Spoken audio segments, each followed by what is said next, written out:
Uma narrativa que o apóstolo João vai falar de João Batista dando o testemunho a respeito de Jesus, ok? Então vamos lá, a leitura. João testemunha a respeito dele e exclama: Este é o de quem eu disse, o que vem depois de mim tem, contudo, a primazia, porquanto já existia antes de mim. Porque nós todos temos recebido da sua plenitude graça e graça sobre graça. Porque a lei foi dada por intermédio de Moisés, a graça e a verdade vieram por meio de Jesus Cristo. Ninguém jamais viu a Deus. O Deus unigênito que está no seio do Pai é quem o revelou. Este foi o testemunho de João, quando os judeus lhe enviaram de Jerusalém sacerdotes e levitas para lhe perguntarem: Quem és tu? Ele confessou e não negou. Confessou: Eu não sou o Cristo.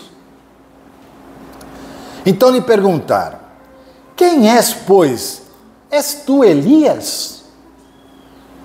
Ele disse: Não sou. És tu o profeta? Respondeu: Não. Disseram-lhe: Pois declara-nos quem és, para que demos resposta àqueles que nos enviaram. Que dizes a respeito de ti mesmo? Então ele respondeu: Eu sou a voz do que clama no deserto. Endireitai o caminho do Senhor, como disse o profeta Isaías. Ora, os que haviam sido enviados eram de entre os fariseus. E perguntaram-lhe: Então por que batizas, se não és o Cristo, nem Elias e nem o profeta? Respondeu-lhes João: Eu batizo com água, mas no meio de vós está quem vós não conheceis, o qual vem após mim, do qual não sou digno de desatar-lhe as correias das sandálias. Estas coisas se passaram em Betânia, do outro lado do Jordão, onde João estava batizando.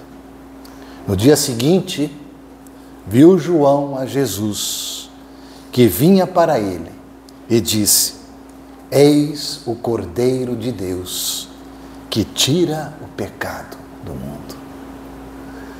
É este a favor de quem eu disse: Após mim vem um varão que tem a primazia, porque já existia antes de mim. Eu mesmo não o conhecia, mas a fim de que ele fosse manifestado a Israel, vim, por isso, batizando com água. Vamos orar mais uma vez. Obrigado, Pai, pela oportunidade desta comunhão, da Assembleia dos Santos, pela graça do Senhor, remidos no sangue do Senhor.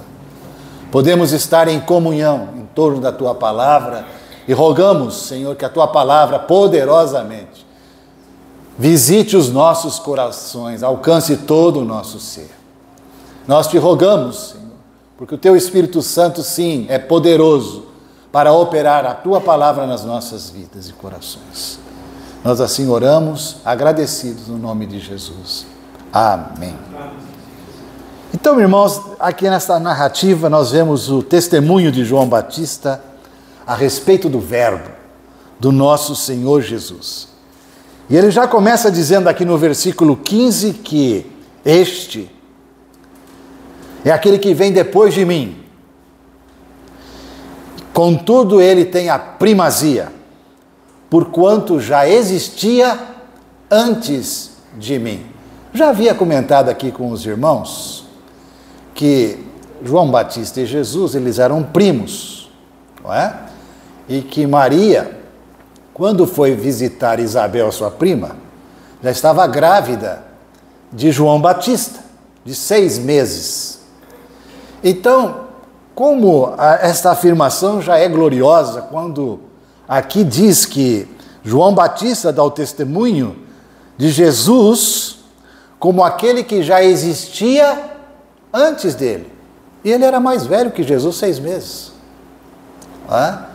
Então, ele já está fazendo uma referência ao eterno. Ele já existia antes de mim, mas muito antes. Ou seja, ele não tem existência porque ele é. Ele está antes do princípio. Quando falamos de princípio, estamos então introduzindo o tempo a contar. Ele é antes do princípio. Nós não temos palavra, então nós dizemos, ele é o princípio, ele é o fim, ele é o alfa, ele é o ômega, enfim, ele é o eterno. E essa mesma afirmação daqui do versículo 15, João volta a repetir no versículo 30, dessa narrativa que acabamos de ler. Olha o 30, ele fala novamente: é este a favor de quem eu disse, após mim vem um varão que tem a primazia, e repete, porque já existia antes de mim. Então aqui nós temos primeiramente essa exaltação do verbo como aquele que tem primeiramente o quê? A primazia. Ele tem a primazia. A palavra de Deus diz lá em Colossenses 1,18, com respeito a isso, que ele é a cabeça do corpo. Ele é o princípio, o primogênito dentre os mortos, para em todas as coisas ter a primazia. Olha que declaração maravilhosa a respeito do nosso Senhor. Irmãos, facilmente nós reconhecemos diante da palavra do Senhor quem é Jesus. A sua grandeza, a sua majestade infinita, né? Santo, santo, santo. Ele é o soberano Senhor. Ele tem toda a primazia. Nós temos dificuldade em afirmar isso? Nós não temos dificuldade em afirmar isso. É uma alegria declarar isso para Ele. Agora, irmãos, eu fico aqui a pensar comigo e na questão de uma aplicação para as nossas vidas. E o grande desafio para nós é até onde o Senhor tem a primazia em nossa vida. Se de fato nós o honramos e o colocamos tal como sendo o primeiro na nossa vida.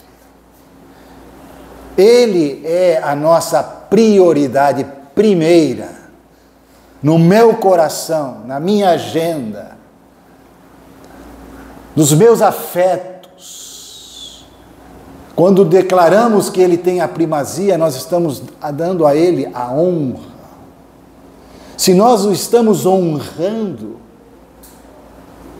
com a nossa vida, e se Ele ocupa um lugar de primazia na nossa vida. Portanto, isso é algo que nós temos que refletir e trazer para a nossa vida aqui, irmãos. Mas o fato é que Ele tem toda a primazia, aleluia. Louvado seja o seu nome. E é muito interessante que então, aqui começa no versículo 16, esse testemunho de João Batista dizendo, porque todos nós temos recebido da sua plenitude e graça sobre graça. Irmãos, está disponível para nós, na pessoa do Senhor Jesus, hoje através do Espírito Santo que habita em nós, podemos desfrutar de uma vida superabundante, uma vida plena, uma vida de abundância inigualável. E então, irmãos, nós temos hoje o acesso, a disponibilidade, a acessibilidade de desfrutarmos de toda a plenitude de Deus na pessoa do nosso Senhor Jesus. E aqui essa declaração espantosa, nós temos recebido da sua plenitude. Colossenses capítulo 2, versículo 9, irmãos, diz, porque aprouve a Deus, o Pai, que nele, Jesus, residisse toda a plenitude. É por isso que ele se revelou assim, como aquele que vem abundantemente para se dispor a ser nossa vida. Aqueles que crescem no Senhor, do seu interior, fluiriam o quê? Rios, irmãos, rios de água viva. E assim, às vezes, eu vejo a minha condição, algumas vezes, em que eu estou em sequidão, e que eu estou aparentemente até desligado, por um momento desconectado dele, e então carente, e perdendo a oportunidade de estar vivenciando mais constantemente de tudo isso que ele já se dispôs para nós. Ele se dá plenamente a nós. E aqui o apóstolo João continua falando a respeito de João Batista, que dá um testemunho dessa plenitude e ainda fala sobre graça. Mas não apenas graça, temos recebido graça sobre graça. Irmãos, isso não é pequeno. E isso não pode ficar barato nas nossas vidas. Essa graça custou muito. Para nós não custou nada, mas custou tudo para Deus Pai. O próprio Filho de Deus deu a sua própria vida por nós. Custou muito o precioso sangue do Senhor. E hoje nós desfrutamos de tudo aquilo que foi realizado nele na cruz, por nós. Isso tem um nome, graça. E nós temos recebido isso, irmãos. Graça sobre graça. E essa graça sobre graça, irmãos, denota uma realidade viva, de contínuo, para a nossa vida, dia após dia.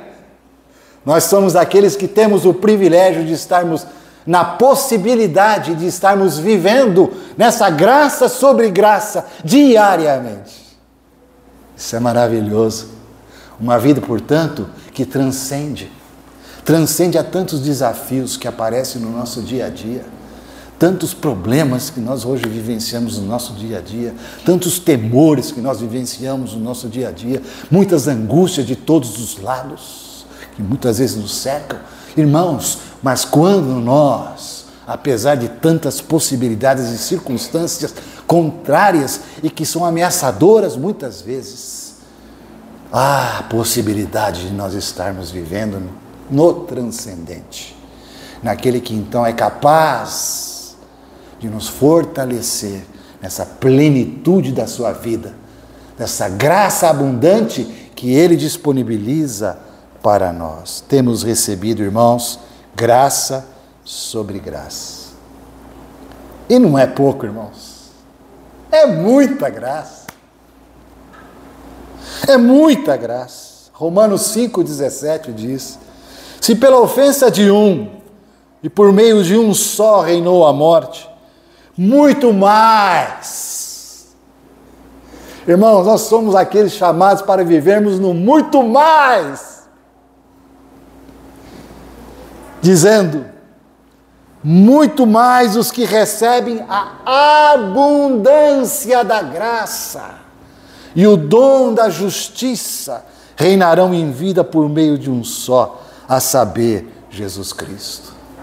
Abundância de graça no nosso Senhor Jesus. Romanos 5,17.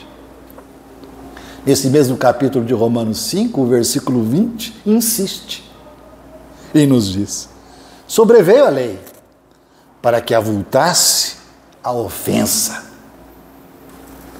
Mas onde abundou o pecado, super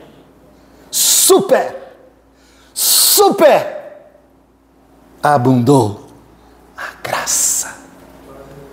Louvado seja o Senhor.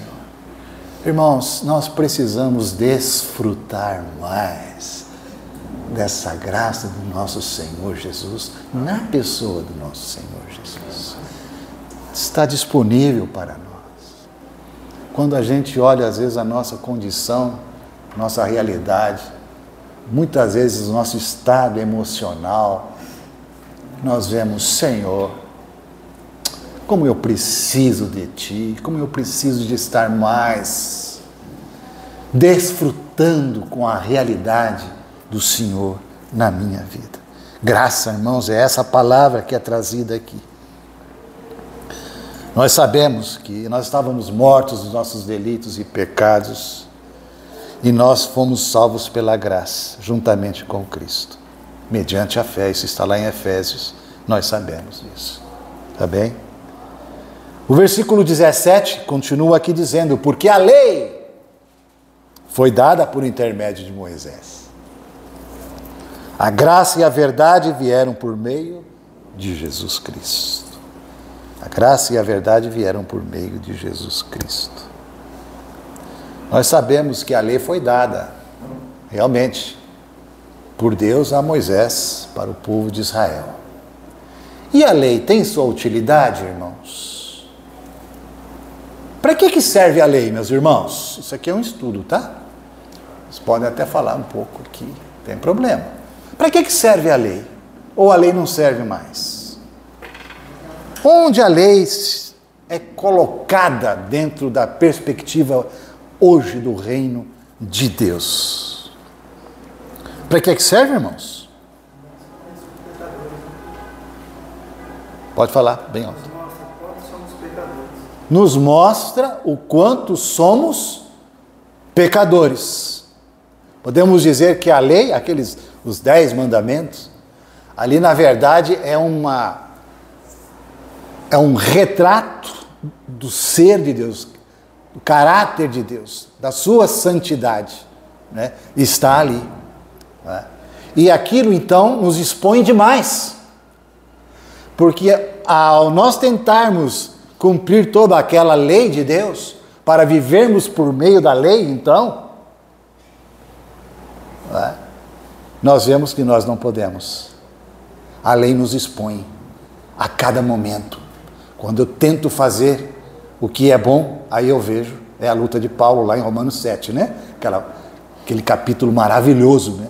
Da luta de Paulo se rasgando, dizendo: o bem que eu quero, esse eu não faço, mas o mal que eu detesto, esse eu faço. Aquela luta, aquele conflito. Mas a lei de Deus é o problema? Não, a lei de Deus ela é santa, ela é espiritual, ela é boa. O problema é que a lei não se aplica à minha condição caída.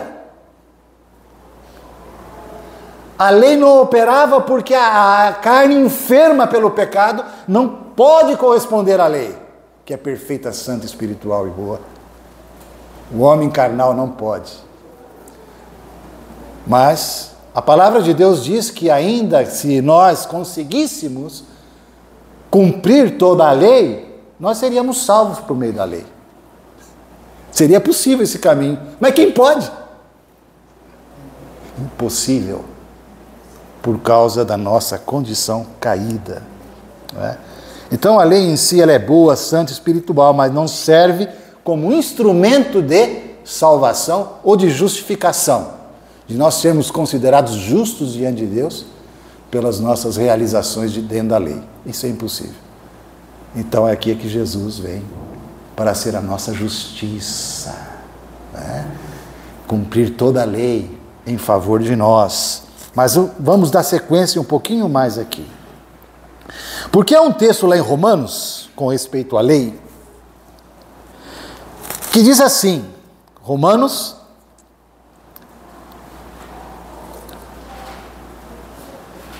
vai dizer: porque o fim da lei é Cristo para a justiça de todo aquele que crê. O que quer dizer isso, irmãos? O fim da lei é Cristo. O fim da lei é Cristo. Muitos pegaram essa palavra para justificar o seguinte: agora nós não precisamos mais da lei. O fim da lei é Cristo. Chega de lei. São os anomistas. Nomius, leis, nomista, leis, a sem lei. Então, agora nós somos fora da lei. Nós somos sem lei.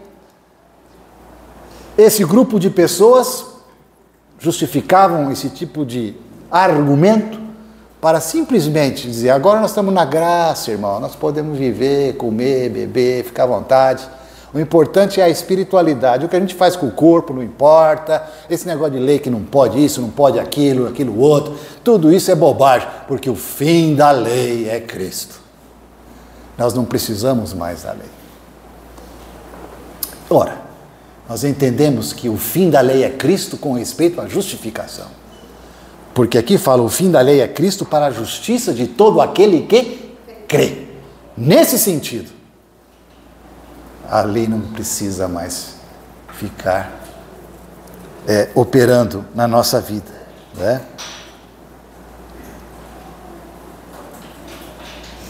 Judas, no versículo 4, ele diz assim, homens ímpios que transformam em libertinagem, são os anomistas, que transformam em libertinagem a graça de nosso Deus e negam o único soberano e Senhor Jesus Cristo.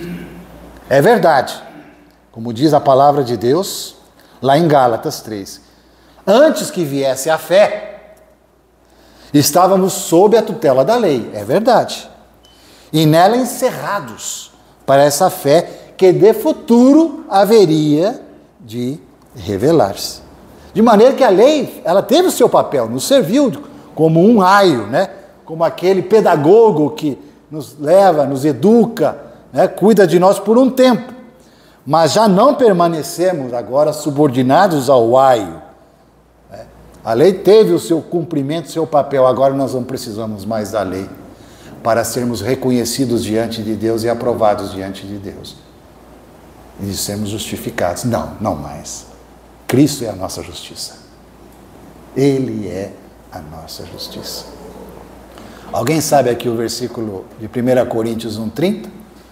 Mas vós sois dele em Cristo Jesus, o qual se nos tornou da parte de Deus sabedoria, justiça. Ele se tornou a nossa justiça, santificação e redenção.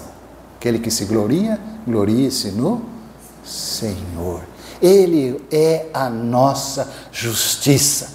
Estamos livres do jugo da lei para sermos aprovados diante do Senhor. Isso é maravilhoso. Amém? A graça e a verdade vieram na pessoa do Senhor Jesus. Vejam o versículo 18. Ninguém jamais viu a Deus. O Deus unigênito que está no seio do Pai é quem o revelou. Ninguém jamais viu a Deus. Certo? O que é que diz lá em João 4, 24, a primeira parte? Deus é Espírito. Espírito pode ser visto? Não pode ser visto. Deus não pode ser visto. Mas, na pessoa do Senhor Jesus, Ele é o que? Revelado. A palavra aqui, por favor, preste atenção no versículo 18. É quem o revelou. Essa palavra revelou, no grego é exegesato. Exegesato, de exegese. Exegese é a explicação. Estou fazendo aqui uma exegese do texto. Eu estou fazendo uma explicação do texto. Essa é a origem da palavra, ok? Ou seja, essa palavra então mostra o seguinte, que Jesus é a exegese de Deus. Em Jesus vemos a explicação de Deus, vemos a revelação de Deus. O próprio Senhor Jesus disse, lá em João, capítulo 14, nos versículos de 7 a 9, o seguinte: se vós me tivesseis conhecido, conheceríeis também a meu Pai. Desde agora o conheceis e o tendes visto. Como tendo visto o Pai? Como? Como é que é isso? Jesus está falando, mas se vocês me conhecessem. E ele continua a narrativa. Explicou-lhe Filipe: Senhor, mostra-nos o Pai, isso nos basta. Disse-lhe Jesus: Filipe, Há tanto tempo estou convosco e não me tens conhecido? Quem me vê a mim, vê o Pai. Quando olhamos para Cristo, nós vemos o Pai. Nós vemos o Espírito Santo, nós vemos o Deus triuno na pessoa do nosso Senhor Jesus. Amém, irmãos? Eu amo esse texto de 1 João 3, 1 e 2, que diz: vede que grande amor nos tem concedido o Pai, a ponto de sermos chamados filhos de Deus. Por essa mesma razão, não nos conhece o mundo, porque não o conheceu a Ele mesmo. Agora, amados, nós somos filhos de Deus. E ainda não se manifestou o que haveremos de ser. Sabemos que quando Ele se manifestar, seremos semelhantes a Ele e haveremos de vê-lo tal como Ele é. Nós vamos ver a Deus na eternidade, tal como Ele é. Mas somente aonde? Na face de Cristo. Ele é quem revela toda a realidade da divindade. Tá bem? Prossigamos no texto, irmãos. Hoje avançamos mais. O versículo 19, então, começa a dizer: este foi o testemunho de João quando os judeus lhe enviaram de Jerusalém sacerdotes e levitas para lhe perguntarem: quem és tu? Porque, de fato, João Batista era um bicho diferente. Era um personagem diferente de tudo que se podia ver naquela época. Era um homem que vivia sozinho no deserto e ele atraía multidões com uma mensagem estranha e que mexeu demais com todo o clero de Jerusalém, todo o sinédrio, os fariseus, os religiosos. Muitos deles iam para ouvir o que esse homem estava dizendo. João Batista. Irmãos, antes de João Batista, houve um silêncio de 400 anos de profecia. Um silêncio total. E então João Batista começa a pregar às margens do Rio Jordão. E isso despertou então essa curiosidade. Mas quem é este, afinal de contas?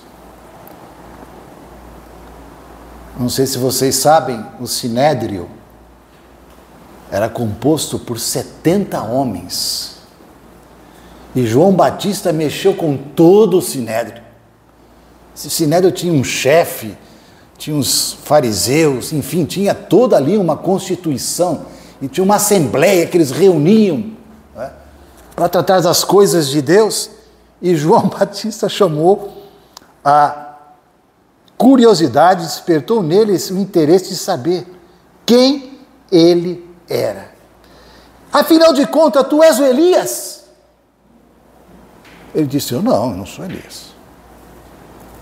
És tu o profeta? Respondeu: não, eu não sou o profeta. Disseram-lhe, pois: declara-nos quem és, para que demos resposta àqueles que nos enviaram, o sinédrio. Que dizes a respeito de ti mesmo? Então ele respondeu: bom, eu sou a voz do que clama no deserto. Endireitai o caminho do Senhor. Ele faz a citação de Isaías. Vamos abrir lá em Isaías, por favor.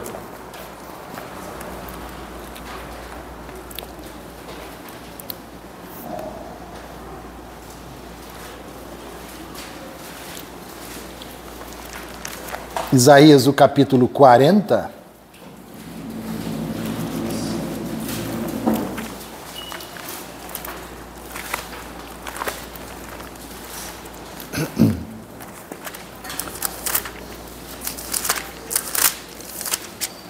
Vamos ver aqui. Isso. Verso 3. Voz do que clama no deserto. Ele usou Isaías. Eu sou esse aqui. Preparai o caminho do Senhor, endireitai no ermo vereda a nosso Deus.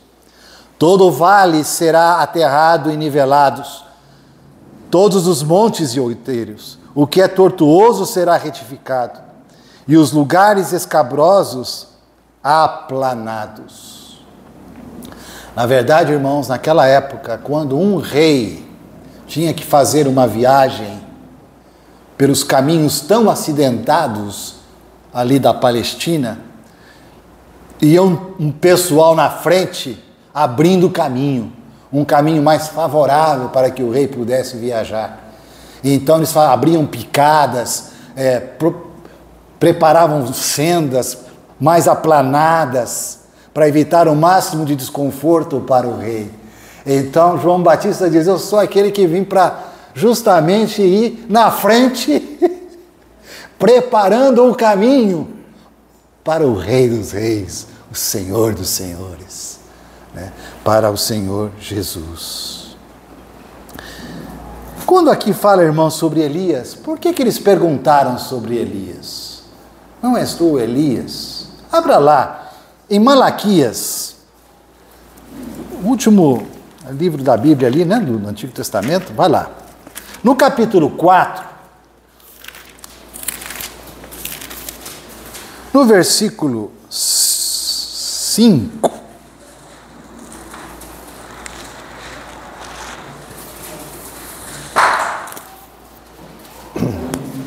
ele diz assim, Malaquias, o último livro do Antigo Testamento. Eis que eu vos enviarei o profeta Elias, antes que venha o grande e terrível dia do Senhor. Quem é Elias, afinal de contas?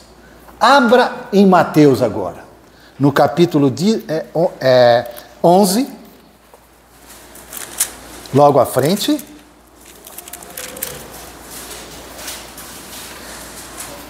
A partir do versículo 7, nós vamos ver Jesus falando a respeito de João Batista. Presta atenção.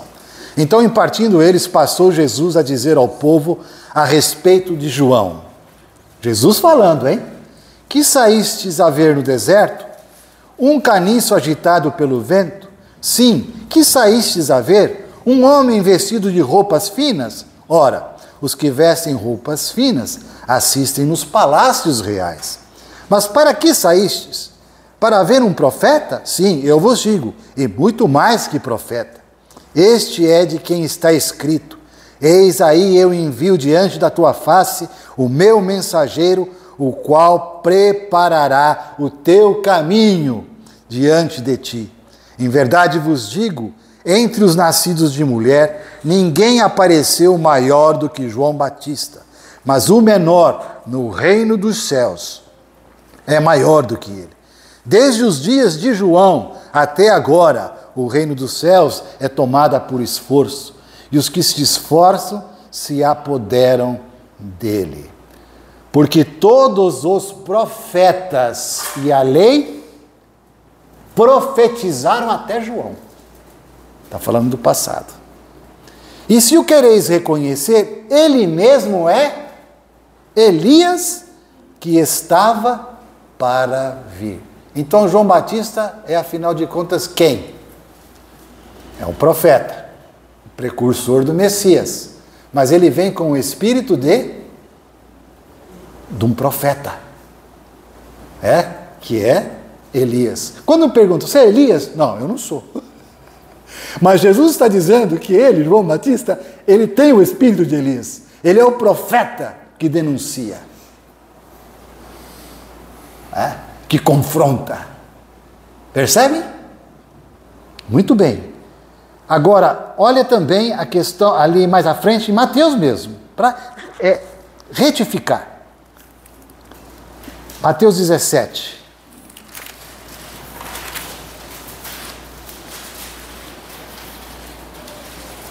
Logo depois da transfiguração, aquele momento em que os discípulos contemplam no monte, né? Tem a visão de Moisés, Elias e Jesus, né? Então eu falei, e agora? Aí vem uma voz que diz, agora, este é o meu filho, a ele ouvi, né?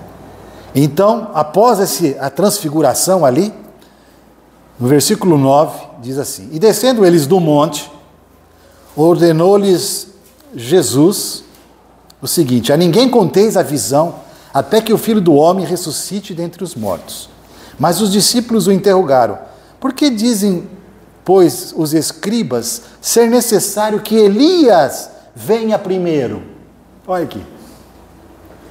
Então Jesus respondeu, de fato, Elias virá e restaurará todas as coisas.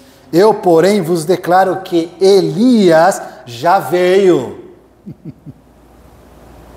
E não o reconheceram. Antes fizeram com ele tudo quanto quiseram. Assim também o Filho do Homem há de padecer nas mãos deles. Então os discípulos entenderam que lhes falara a respeito de João Batista. Ok? Então essa ligação de Elias com João Batista. Só um parênteses, a doutrina espírita se apega a esta pequena passagem de Elias, né, que se reencarna em João para defender a doutrina da reencarnação. Parênteses, isso é heresia. Vamos em frente. Se há alguém espírita aqui, me desculpe, mas eu teria o maior prazer de conversar separadamente e trocarmos ideias a respeito disso. Tá? A outra pergunta, és tu o profeta? Que profeta é esse, irmãos? Que aqui os religiosos estão trazendo ali a dúvida. És tu o profeta? Que profeta é esse? É um profeta que foi prometido lá no Antigo Testamento. Deuteronômio, versículo 18. Vamos lá, meus irmãos. É estudo bíblico, hein? Versículo 18, capítulo 18, perdão, versículo 15. Diz assim: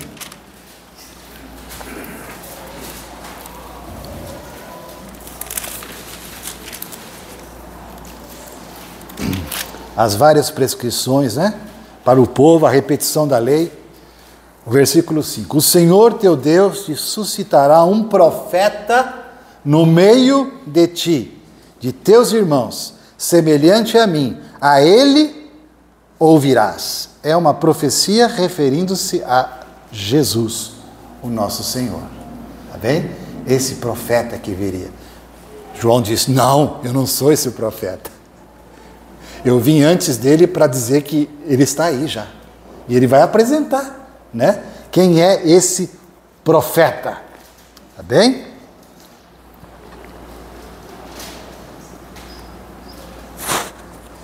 Dando sequência, irmãos, então ao texto. Voltando lá para João.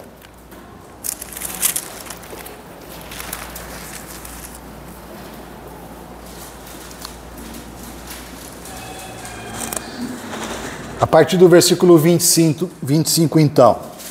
Perguntaram-lhe então, por que batiza se não és o Cristo?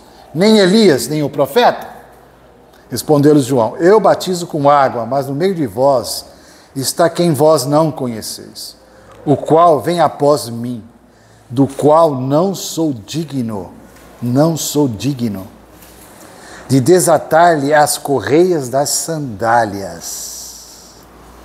Aqui João estava se colocando numa graduação a mais baixa, a de servo, a de escravo, porque era da função de um escravo essa questão de cuidar, de atar as correias das sandálias dos seus senhores, né?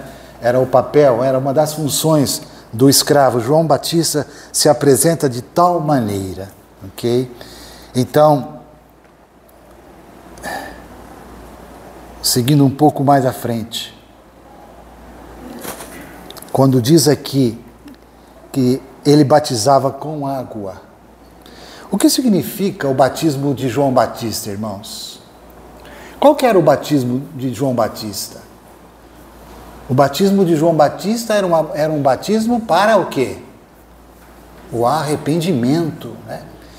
E ele dizia o seguinte, que não era só uma coisa da boca para fora, era um arrependimento que tinha que ser genuíno, que produzisse fruto de arrependimento, né? Esse era o grande discurso, a grande mensagem de João Batista, que batizava apenas com água, né? Ele dizia, produzir, pois, frutos dignos de arrependimento. E o que nós temos que fazer? As multidões perguntavam. Respondeu-lhes, por exemplo, João Batista dizia, quem tiver 2 túnicas, você pode dar uma túnica para quem não tem. Fruto de arrependimento. E quem tiver comida, faça o mesmo para quem não tem. Foram também os publicanos para serem batizados e perguntaram, mestre, que havemos de fazer? Os que cobravam impostos, que levavam vantagem, aceitavam suborno, cobravam ágio, né? E eram patrícios, eram judeus que trabalhavam para os romanos. O que temos que fazer? Respondeu-lhe, não cobre mais do estipulado. Cobre só o que é devido. Seja justo nisso. Também os soldados lhe perguntaram, e nós que faremos? E ele lhes disse, a ninguém maltrateis, falando para os soldados. Não deis denúncia falsa e contentai-vos com o vosso soldo. Era a mensagem de arrependimento, de que se produzisse frutos de arrependimento. Mas viria aquele que haveria de batizar com outro tipo de batismo. Nós vamos ver mais à frente. Aqui o texto diz então no versículo 29. Que glorioso isto. Finalmente, no dia seguinte a toda essa situação, viu João a Jesus, seu primo, que vinha para ele. Não foi nada combinado, irmãos. Todo esse cenário aconteceu. Quem és tu? És Elias? É o profeta? O que você faz? Por que batiza? Toda essa situação. E de repente, ele fala, não sou eu. Eu estou aqui só para anunciar quem é, quem virá. E de repente, no dia seguinte, a palavra de Deus diz, eis o Cordeiro de Deus, que tira o pecado do mundo. Embora a gente saiba que o Cordeiro é uma figura, irmãos, de mansidão e da mansidão de Jesus, o foco de João Batista em anunciar a Jesus como Cordeiro não destaca a mansidão do Cordeiro, mas destaca o fato de que ele é aquele que tira o pecado do mundo como Cordeiro. E como é que ele tira como Cordeiro o pecado do mundo? Morrendo. Dando a sua própria vida. Nós temos lá em Abraão, quando ele vai para aquele grande desafio, que após Deus ter prometido o filho para ele da promessa, Isaac, agora esse rapaz já adolescente, lá com seus 17 anos, mais ou menos, Deus fala assim para ele, pega o teu filho e sacrifica para mim. Eu falei, não estou entendendo mais nada. Finalmente veio o filho da promessa de um milagre, e agora eu tenho que fazer isso. A gente conhece toda essa história, né? E quando Isaac então pergunta, pai, cadê o animalzinho para o sacrifício? Respondeu-lhe Abraão, Deus proverá para si, meu filho, o cordeiro para o holocausto. O cordeiro é para o holocausto. O Cordeiro de Deus veio para ser vítima de um holocausto. Ele veio sabendo que seria um sacrifício, derramando o seu sangue em favor de. Então, a palavra de Deus diz que ele foi oprimido e humilhado mas não abriu a boca, e como cordeiro foi levado ao matadouro, e como ovelha muda perante os seus tosquiadores não abriu a sua boca. Está em Isaías 53, 7. Esse cordeiro sem defeito, e tinha que ser um cordeiro sem defeito, macho de um ano, conforme a prescrição, para que os filhos de Israel pudessem sair da escravidão do Egito, naquela noite memorável, que foi justamente a instituição do que, irmãos? Lá em Êxodo capítulo 12, A Páscoa. O que significa a palavra Páscoa? Passar por cima.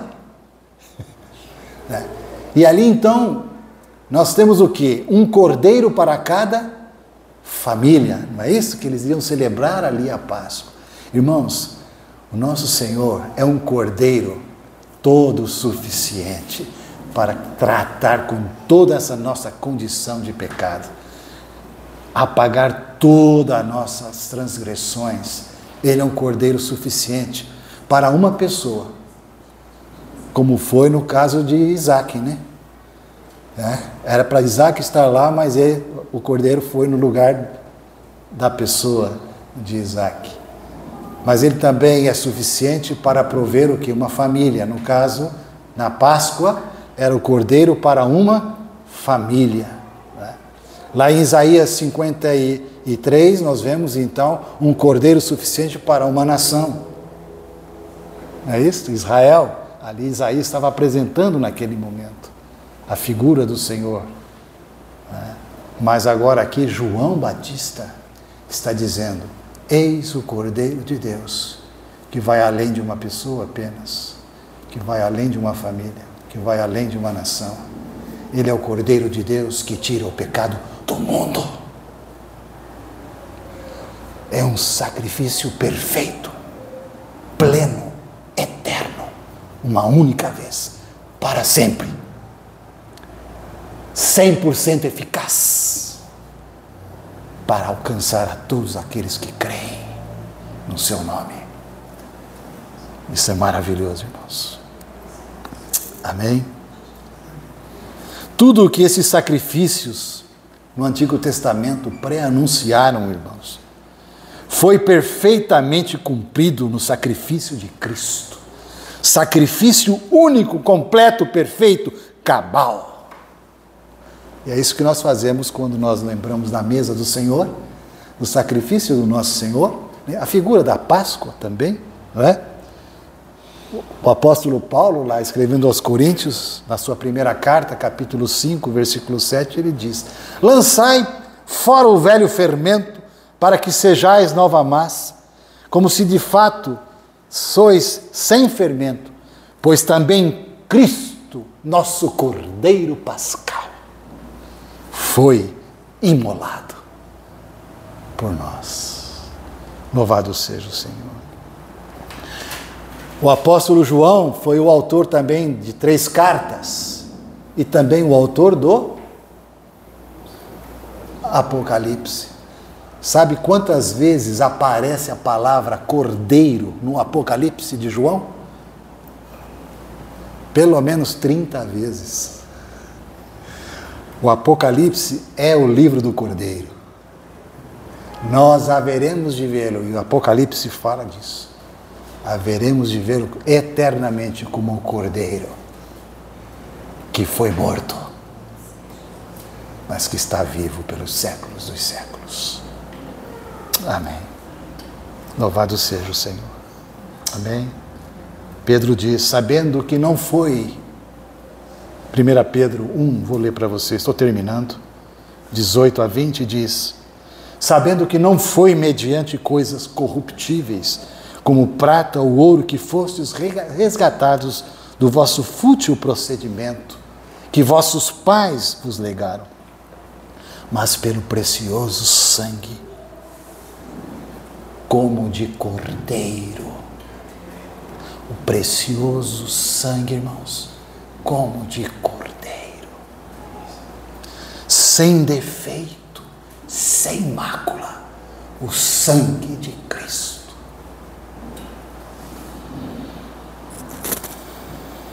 conhecido com efeito, antes da fundação do mundo, irmãos, já estava preparado o Cordeiro. Ele veio já sabendo que ele era o Cordeiro. Ele voluntariamente veio sabendo que era o Cordeiro que iria ser sacrificado. Ele sabia. Porque aqui diz, manifestado no fim dos tempos por amor de vós, por amor de mim, por amor a você. Esse Cordeiro veio. Ele não precisava deixar sua glória. Ele não precisava passar pelo que passou. Mas aprove ao Deus triuno para mostrar sua glória, revelar tudo o que Ele é, enviar o Filho como um Cordeiro para ser a nossa vida. Tá bem? O Cordeiro veio para tratar com o nosso pecado. Louvado seja o nome do Senhor, irmãos. Que nós não vamos entrar mais na questão do nosso pecado, porque nós sabemos da nossa condição e o que representa a morte de Jesus para nós. É muito lamentável quando nós tornamos isso já tão barato e tão comum. Nós nos acostumamos até com a preciosidade da palavra de Deus de tal maneira que ela às vezes não causa mais impacto na nossa vida. Mas que o Espírito Santo possa nos constranger, porque nós estávamos mortos pelas nossas transgressões. E pela incircuncisão da carne, Ele nos deu vida juntamente com Ele, perdoando todos os nossos delitos, tendo cancelado o escrito de dívida que era contra nós e que constava de ordenanças, o qual nos era prejudicial, removeu inteiramente na cruz, como Cordeiro. Como Cordeiro. Colossenses 2, 13 e 14. E havendo feito a paz pelo sangue da sua cruz, por meio dele, reconciliasse consigo mesmo todas as coisas, quer sobre a terra e quer nos céus. E a vós outros também, que outrora erais estranhos e inimigos no entendimento, pelas vossas obras malignas, agora, porém, vos reconciliou, aleluia, no corpo da sua carne, mediante a sua morte, para apresentar-vos perante ele santos, inculpáveis e irrepreensíveis. Louvado seja o Senhor. Colossenses 1, 19 a 22. Vamos orar. Pai, obrigado pela meditação desta passagem tão preciosa do Evangelho, que já nos apresenta aqui o nosso Salvador. Que haja em cada um de nós uma renovação da compreensão do significado, do que representou, do que custou para o próprio Deus.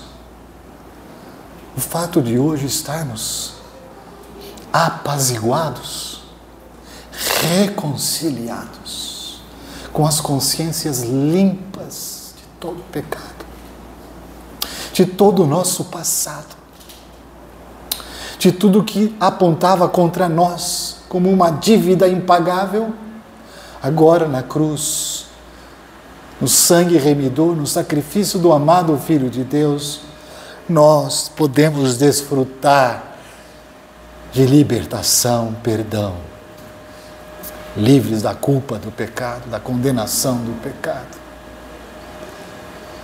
Possamos estar mais gratos e mais constrangidos por esse amor nas nossas vidas. Assim oramos, Pai, em nome de Jesus. Amém. Amém, irmãos.